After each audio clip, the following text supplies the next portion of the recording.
తాకట్లో ఉన్న మీ బంగారాన్ని విడిపించి ఆ రోజు ఆన్లైన్ రేటుకి కొంటాం. Sharma gold company. నమస్తే అమ్మా. నమస్తే అమ్మా. అమ్మా, భీష్ముడు అష్టమి రోజు శరీరాన్ని వదిలిపెట్టి వెళ్ళిపోతే మరి భీష్మ ఏకాదశి అన్న పేరు ఎందుకు వచ్చింది? ఆనాడు ఏకాదశి ఉంది గనక ఏకాదశి అంతవరకే. కానీ వాస్తవంగా ఉత్తరాయణం రాగానే ఆయన శరీరం వదిలేశాడు. ఎందుకంటే యుద్ధం జరిగింది దక్షిణాయనంలో. ఆయన అర్జునుడి బాణాలకి నేల కూలినటువంటి సందర్భంలో వాళ్ళ తల్లి గంగాదేవి దేవతలని హంసల రూపంలో పంపించి ఉత్తరాయణం రాకుండా శరీరం వదిలి ఎందుకు వస్తావు అని సందేశం పంపింది. భీష్ముడికి స్వచ్ఛంద మరణం ఉంది. ఎప్పుడు కావాలంటే అప్పుడు శరీరం వదలచ్చు. ఎప్పుడు కావాలంటే అప్పుడు శరీరం వదలచ్చు. కానీ శరీరం అనారోగ్యంగా ఉంటే కూడా పట్టుకుని పాకులాడడం జరిగింది చూడండి. చాలా రోజులు 58 రోజులు అనుకుంటా, 58, 56 రోజులు అంపశయ్య మీద ఉన్నాడు. ఎప్పుడైతే ఉత్తరాయణం వచ్చిందో వెంటనే శరీరాన్ని వదిలేశాడు. ఇది జరిగింది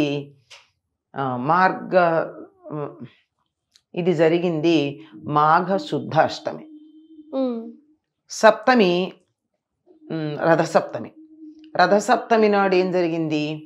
సూర్యుడి యొక్క గమనం మారింది. అంటే ఉత్తరం దిక్కుకు వచ్చేసాడు. అందుకని ఆ మర్నాడు సూర్యుడు ఉత్తర దిక్కుకు ప్రయాణం మొదలుపెట్టాడు అనేది తెలిసింది గనక మర్నాడు శరీరం వదిలేశాడు. ఎప్పుడైతే ఇది జరిగిందో ఉత్తర దిక్కుకి సూర్యుడు రథాలు మరలడం మొదలైందో, గట్టిగా ఉత్తరాయణం అని కూడా అనడానికి లేదు. ఒకప్పుడు అది ఇది కలిసి ఉండేవి, ఇప్పుడు తేడా వచ్చింది. ఇప్పుడు అయింది, ఇంకా శరీరం వదిలేస్తాడు తాతగారు అని చెప్పి ధర్మరాజు ఉత్తర క్రియకు కావాల్సిన ఏర్పాట్లన్నీ చేసుకుని వచ్చేసాడు కూడా. అంటే అంతా ప్రీ ప్లాన్డే కదా, డేట్ ఫిక్స్డ్. అప్పుడు అష్టమి నాడైతే మరి మీరు అన్నట్టు ఏకాదశి దాకా ఎందుకు ఆగారు? భీష్మ ఏకాదశి ఎందుకు పేరు వచ్చింది? అదే నా ప్రశ్న. అదే కదా, అష్టమి, నవమి, దశమి, ఏకాదశి 4 రోజులు తేడా ఉంటుంది. ఈ 4 రోజులు తేడా ఉంటే దాన్ని సమన్వయం చేయడానికి కొంతమంది ఏం చెప్పారంటే రోజుకొక్క ప్రాణం చొప్పున పంచప్రాణాలు వదిలేయడని. రోజుకొక్క ప్రాణం వదిలితే కూడా 5 4 అయింది, 5 ఎక్కడ వచ్చింది? ఇది కూడా ఆలోచించాల్సిందే. కానీ కొంచెం ఎందుకు ఇలా అయి ఉంటుంది అని మనం ఒక ఊహ గనక చేసినట్టయితే విష్ణు సహస్రనామానికి ఏకాదశికి సంబంధం ఉంది గనక ఏకాదశికి హరివాసరం అనే పేరుంది. ఏకాదశిని హరివాసరం అంటారు, ఏకాదశి తిథిని. ఆనాడు ఆ పేరుంది గనక ఈ విష్ణు సహస్రనామాన్ని చెప్పినటువంటి వాడు భీష్ముడే గనక ఆ భీష్ముడికి సంబంధించిన ఏకాదశిగా దాన్ని చెప్పుకుంటారు అని కొంచెం తార్కికంగా ఆలోచించే వాళ్ళు చెప్పేటటువంటి మాట. లేదు, ఆయన శరీరం వదలాలి అని అనుకున్నాక క్రమంగా ఇది జరిగింది అనుకుంటే కూడా అలా వీలు కాదు. కారణం ఏమిటంటే భీష్ముడికి సంతానం లేదు. సంతానం వద్దని కదా పెళ్లి మానేశాడు, వేరే కారణం ఏం కాదు. సంతానం వద్దనుకుని పెళ్లి, అంతే కదా. తండ్రి కోసం నువ్వు వద్దన్నావు, బానే ఉంది రాజ్యం, నీ కొడుకులు అడిగితే వారసత్వం ప్రకారం నీ కొడుకులకు రావాలి కదా, నీ కొడుకులు అడిగితే ఎట్లా అని అడిగాడు కదా దాసరాజు. నేను పెళ్లి చేసుకోను అన్నాడు. పెళ్లి చేసుకుంటే కదా కొడుకులు పుట్టేది. సంతానం లేదు. కానీ సంతానం లేనటువంటి భీష్ముడికి ఈనాటి దాకా పిండ ప్రదానం జరుగుతుంది. ఈనాటి దాకా ఎంతమందికి జరుగుతుందమ్మా ఈరోజు? పిల్లలు ఉన్న వాళ్ళకైనా జరుగుతుందా? అదే కదా, పూరీ క్షేత్రంలో కృష్ణుడు పెడతాడు. అలాగే ప్రతి వాళ్ళు కూడా ఎవరైతే సంతానం కావాలని కోరుకుంటారో వాళ్ళందరూ భీష్ముడికి ఈనాడు తర్పణాలు ఇస్తారు. దానికి దీనికి సంబంధం లింక్ ఉందమ్మా? ఉండే ఉంటుంది, ఎందుకు లేకపోతే ఎందుకు ఇస్తారు?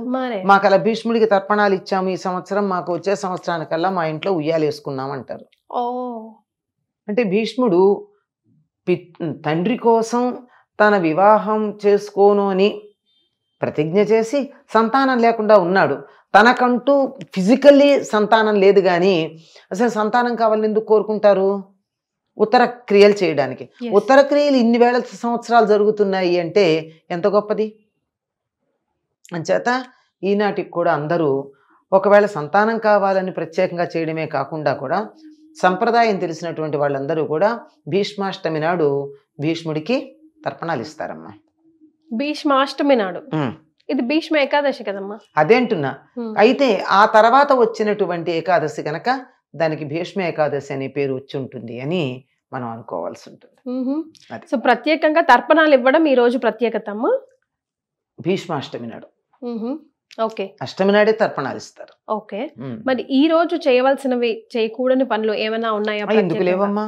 భీష్మ ఏకాదశి నాడు భీష్ముడు కదా విష్ణు సహస్రనామాన్ని దర్శించింది. మరి దర్శించడం అంటే ఆయన చెప్పాడు. ఎంత గొప్ప అంటే కృష్ణుడు అలా నోటితో కంటితో చూస్తున్నాడు, నోటితో చెప్తున్నాడు, చెప్పిన దాని చెవులతో వింటున్నాడు. ఆయన శరీరం నుంచి వచ్చినటువంటి తులసి మాల నుండి వచ్చే పరిమళాన్ని ముక్కుతో ఆస్వాదిస్తున్నాడు. అలా చూస్తూ కదా శరీరం వదిలాడు. కనుక ఈనాడు విష్ణు సహస్రనామ పారాయణాలు చేస్తారు. భీష్మ ఏకాదశి నాడు అసలు ఏ ఏకాదశి అయినా చేస్తారు. అందులో భీష్మ ఏకాదశి నాడు తప్పనిసరిగా విష్ణు సహస్రనామ పారాయణాలు చేయడం. సరే, మనకి ఏదైనా ఉండే నియమాలు ఒకటేనమ్మా, ఎప్పుడైనా ఉండేవి. ఏమిటి అంటే బ్రహ్మచర్యం, భూసేనం, ఏకభుక్తం. అంతే కదా. ముఖ్యంగా ఏకాదశి పాటించే వాళ్ళు తప్పనిసరిగా చేసేది. అందులో ఇది ఇంకా ప్రధానమైనటువంటిది కనుక ఈ విధంగా చేస్తారు. Right. Thank you so much అమ్మా. ధన్యవాదాలు.